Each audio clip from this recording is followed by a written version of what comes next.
Agile ways of thinking and being are really well suited to small entrepreneurial teams, and there's a good reason for that.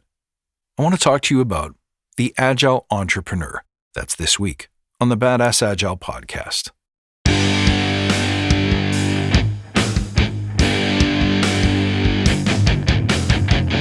Greetings, team. Welcome to the Badass Agile podcast. I'm your host, Chris Williams.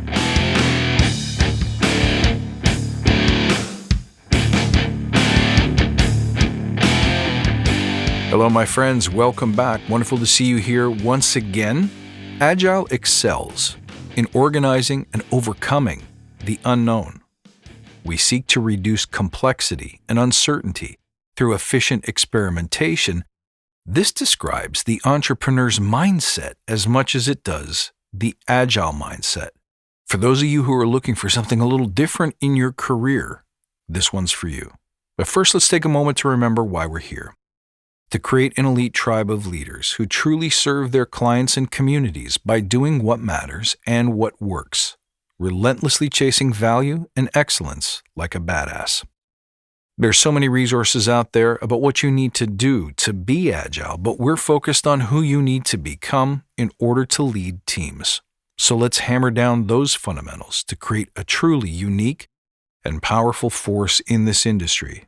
Remember, if this helps you and you love this show, don't forget to tell your friends. Make sure that you subscribe wherever you listen so that you never miss an episode. You can also join us in the Badass Agile Listener Lounge on Facebook. If you've ever observed startups in action, you'll notice that they get agile by default. They don't have the infinite resources to spend on waiting for certainty, so they're very comfortable and very accustomed to taking small risks in order to uncover what actually works. So how come there aren't more agile entrepreneurs in this massive pool of agile practitioners? I think one of the big reasons is that we've been conditioned to believe that the only career path available to us, the only job title for a practitioner, is Scrum Master, Coach, Trainer, Product Owner. So many of us who have been trained in agile ways flock to the workforce, and we seek out full-time or contract positions in which we either share our agile knowledge or coach best practices to teams. But what about products and services that would serve the agile community? What about products and services that would serve the greater community, the world at large, using agile principles or techniques? See, I think one of the big problems is that even though many of us preach agility quite easily, we don't actually believe it fully. See, we're not willing to do scary things like go to the market with risks, with uncertainty. We're not willing to take an idea, test it, and have it fail. So we might believe passionately in Agile, but we don't actually believe it will work in practice. But sooner or later, my friends, we have to address the saturation in the marketplace. We have to address the fact that we're going around a corner in terms of how we use Agile. We're turning a corner in terms of how Agile looks and works. So if the idea of entrepreneurship interests you, this is the space that I play in, so I'm a bit of an expert, here's some things that you could do to become more entrepreneurial. Number 1, continuously document new product ideas. Come up with 10 a day. Nothing serious, just 10. Put zero pressure on yourself to have any of those ideas be good ideas. Just come up with 10 of them. What will happen is most of them will end up in the junk pile. But every once in a while, usually 2 out of 3 of those 10 ideas will be excellent. Things that not only you could act on, but you should act on. Something that the marketplace needs, something that it demands, something that you're eminently qualified to deliver. Now, what you do with that list is once a week, go back over it. Pick the ideas that are really interesting. Maybe they're the ones that keep coming up in your daily brainstorm sessions, the ones that keep you up at night.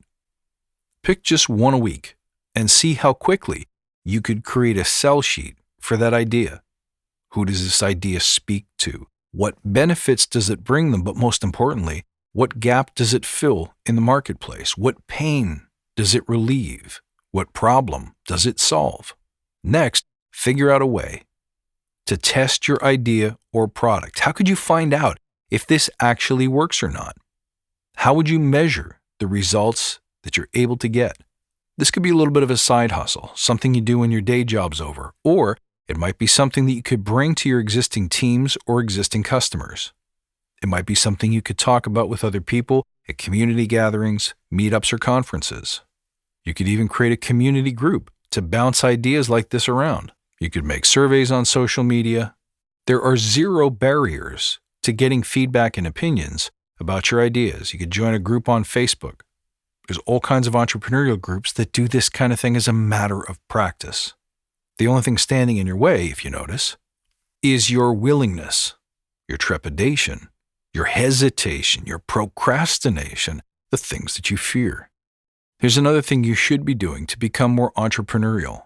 How quickly can you learn enough about sales, marketing, social media, and so on so that you can start presenting your ideas to the world? How can you get some MVP knowledge? There's so much good stuff out there on LinkedIn Learning, various online learning platforms, books, resources. All of these places will help you understand the top 3 or the top 10 things that you need to know that you need to get good at in order to start bringing your ideas to the market. Now remember, try to smash the idea of a traditional product development cycle. What else would work to get your product and service into the hands of potential customers quickly? You could offer something for free. You could offer something to your friends. You could try to tag on or add value to an existing product or service to an existing company.